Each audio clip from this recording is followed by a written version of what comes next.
let's talk a little bit about some individual cases. And I realize that you can't talk about specific clients, certainly, but I'm wondering if you can give us an example of the process that one of your clients has gone through. Kind of walk us through the accident and the attempts to claim the money and how the situation was resolved. All right. Well, a typical situation would be an owner-operator who is perhaps sitting in a truck stop parking lot and in his bunk, and he's hit.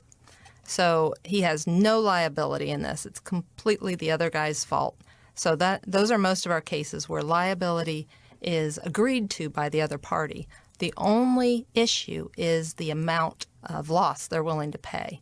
And in many cases, the other side will only pay for the cost of a rental. They will say that this is an industry standard, and I believe that that is a myth throughout the industry. There are many, many owner-operators who cannot rent equipment for a number of reasons. Well, of course, it's very expensive. Even if they could afford it, many of these guys and gals have specialty equipment that you can't go and rent from a Ryder or Penske. And some have motor carriers that do not allow for temporary rentals. It's not allowed by their contracts.